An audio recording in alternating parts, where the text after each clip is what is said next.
반갑습니다. 오늘 전해드릴 소식은 최근 한국 GM의 행보가 상당히 변화무쌍하죠. 이미 GM사나 프리미엄 SUV 트럭 전문 브랜드인 GMC 시에라가 국내 시장에 상륙하기 위해 배출가스 인증을 최근에 완료했다고 전해드린 바가 있습니다. 통상 배출가스 인증 작업이 완료되면 최소 1개월 내에는 출시되었던 것을 보면 조만간 GMC 시에라의 국내 공식 출시 소식도 들릴 듯하네요. 이로써 한국 GM의 브랜드는 쉐보레, 캐딜락, GMC까지 현재보다 더 다양한 제품 선택지를 소비자들에게 제공할 수 있게 되었습니다. 그리고 내년 창원 공장에서 차세대 CUV를 생산하게 되는데요. 현재 중국명으로는 시커 모델을 양산하는 것으로 알려져 있습니다. 물론 중국에서 사용하는 시커라는 이름으로 그대로 나올지 아님 트레스 후속인 올류 트랙스로 나올지는 아직 미지수입니다. 수출 전용이죠. 그렇다면 국내 무대에 나올지도 미지수인데요. 그리고 이 시커는 일단 국내 무대에 존재하는 트레일블레이즈보다 크기가 큽니다. 시커가 만약 트랙스 후속 모델이라면 트레일블레이저보다 작게 나오는 게 더 맞을 듯한데요. 다시 정리하자면 국내에서 판매되었던 트랙스의 전장은 4225mm, 현 판매되는 트레일블레이저는 4425mm입니다. 그럼 만약 국내에 트랙스 후속이 나온다면 4537mm의 시커가 족보를 완전히 뒤집게 되는 것이나 다름이 없는데요. 그렇다면 현재 국내가 아닌 다른 곳에서 트랙스 후속으로 거론되며 판매되고 있는 차량을 살펴보면 이 역시 중국에서 컴팩트 SUV 트래커가 있습니다. 트래커는 전장이 4270mm로 국내에서 판매되는 트랙스와 크기도 가장 유사한 모델인데요. 특히 올해 2023 트래커 RS를 공개하며 글로벌 출시가 검토된다고도 알려져 있기도 합니다. 사실 트래커는 트랙스급 컴팩트 SUV로 가격, 경쟁력이 필요한 일부 국가의 전용 모델로만 나왔었습니다. 북미 역시 판매되지 않는 모델이기도 한데요.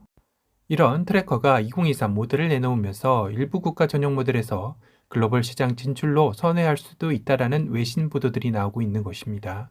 그렇다면 국내 역시 시커가 아닌 이 트래커가 트랙스 후속으로 나오는 게 아닐까 예상해 볼 수 있는 상황도 만들어지는 것 같은데요. 물론 시커 역시 중국 시장에서의 반응을 살펴보고 2023년 글로벌 출시를 검토 중이기에 이 역시 국내 출시를 지켜봐야 하는 상황이죠. 특히 현재 중국은 봉쇄 정책에 따른 경제 활동이 되지 않다 보니 내수 경기가 급격하게 얼어붙는 상황이기에 GM 역시 중국에서의 신차들을 좀 더 이른 시점에 글로벌 시장으로 돌릴 수 있다는 해석도 나오고 있습니다. 중국에서의 판매량 부진을 다른 글로벌 시장에서 만회해야 하는 상황이기 때문인데요. 그러다 보니 국내 시장 역시 GM에서 좀 더 공격적으로 나올 수밖에 없는 상황으로 흘러가고 있는 것이기도 한데요. GM으로서도 현재 예측할 수 없는 중국에서의 흐름이 오히려 주변 국가로 포커싱이 맞춰지며 공격적인 마케팅으로 변화할 수도 있는 상황인 듯 합니다. 그렇다면 현재 중국에서 공개한 컴팩트 SUV 트래커는 어떤 모습과 성능을 갖추고 있을까요?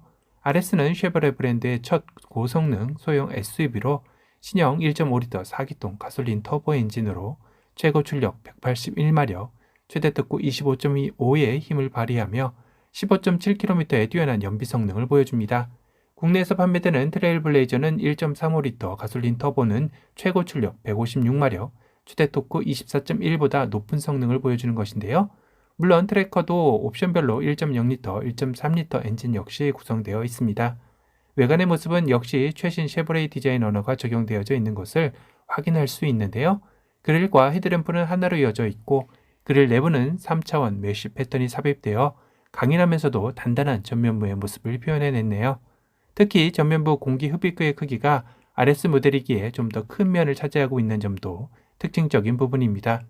즉 후면은 확실히 컴팩트 SUV 모습으로 아담해 보이는까지 하는데요. 기존에 봤던 시커보다 확실히 작아 보입니다. 테일램프 역시 시커와 달리 조금은 작은 모습으로 자리 잡고 있네요. 하지만 실내 인테리어는 전혀 예측할 수 없었던 모습으로 나와 놀라게 해주고 있는데요. 와, 이게 정말 컴팩트 SUV의 실내 인테리어가 맞나 싶을 정도로 미래지향적인 인테리어 디자인이 적용되어 있습니다. 물론 쉐보레 차량도 맞나 싶을 정도이죠.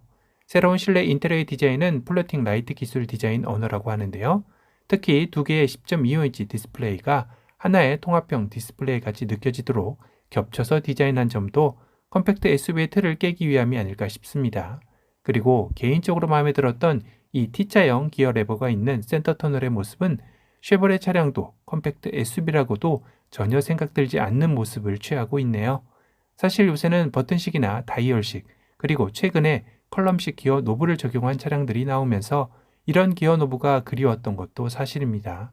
그런데 이 T자형 기어 레버는 그런 옛 취향을 저격할 만한 실내 인테리어 요소가 아닐까 싶네요.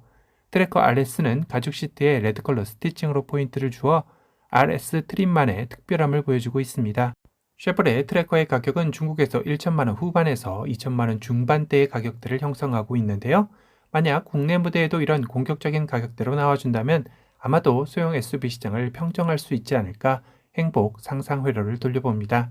하지만 한국 GM의 지금까지의 행보를 보면 그렇게까지 공격적인 가격으로 국내 시장을 공략하지는 않을 듯하죠. 물론 이 역시 한국 GM이 이 트래커를 들여온다는 전제하에 말이죠. 오늘은 아직까지 트랙스 후속이 어느 차량에 들지, 그리고 정말 트랙스 후속이 국내에서 부활할지 모르는 상황에 여러 가지 정황을 놓고 해석해보는 시간을 가져봤습니다. 2023년에는 반도체 부품 수급 문제도 어느 정도 해결되어 신차 출고도 대기도 해소되고 다양한 신차들 역시 국내에서 만나볼 수 있기를 기대해봅니다. 아참, 요새 7%에서 8%대로 치솟고 있는 자동차 할부 금리 역시 연준의 금리 인상 속도 조절론이 나오는 만큼 살만한 수준으로 내려와 주기도 바랍니다.